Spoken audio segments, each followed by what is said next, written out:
Good morning students. आज का topic है परावर्तन रिफ्लेक्शन। तो इसमें आप देख रहे हैं डायग्राम में परावर्तन क्या होता है। जब किसी चमकीली सतह पर कोई प्रकाश की किरण टकरा के उसी माध्यम में वापस आ जाती है उसे हम परावर्तन कहते हैं। यहाँ पर AO आने वाली किरण है और OB टकरा के दर्पण से जाने वाली किरण है और ON अभिलंब कहलाता है। तो बच्चों, छोटी कक्षाओं में आपने सीखा है परावर्तन के नियम। आपतित कोण हमेशा परावर्तित कोण के बराबर होता है, यानी एंगल I बराबर एंगल R। आपतित किरण, परावर्तित किरण और अभिलंब तीनों एक ही तल में होते हैं। बच्चों, ज़्यादा फोकस हमारा पाठ में समतल दर्पण की बजाय गोलीय दर्पण पर है, क्योंकि समतल दर्पण हमने कक्षा 8वीं में पढ़ लिए हैं। गोलीय दर्पण दो प्रकार के हैं, अवतल दर्पण और उत्तल दर्पण।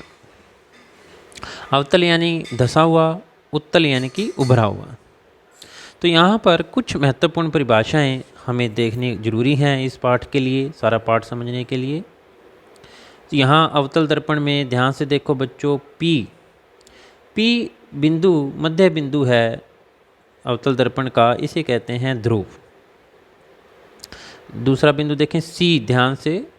C बच्चों, ये जो गोलीय दर्पण है एक बहुत बड़े गोले का हिस्सा होता है। उसका जो केंद्र होगा वो हमारा कहलाता है वक्रता केंद्र।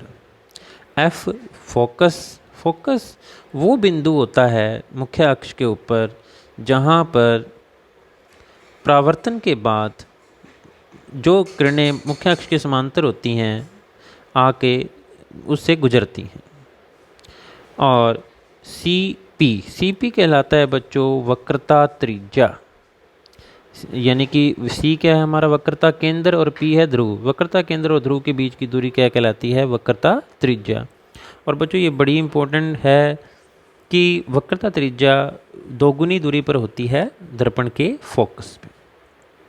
यहाँ पर मैंने अवतल दर्पण और उत्तल दर्पण द्वारा परावर्तन को दिखाया है कि कैसे प्रकाश की किरण जो भूरे रंग से दिखाई है मुख्य अक्ष के समांतर आके एक बिंदु पर इकट्ठे हो रही है। अगर तुम उत्तल दर्पण में देखोगे तो वो फैल रही हैं और इसलिए हम उनको पीछे की तरफ मिलाते हैं। तो उत्तल दर्पण में फोकस दर्पण के पीछे होगा और अवतल दर्पण में फोकस दर्पण के आगे होगा। धन्यवाद बच्चों।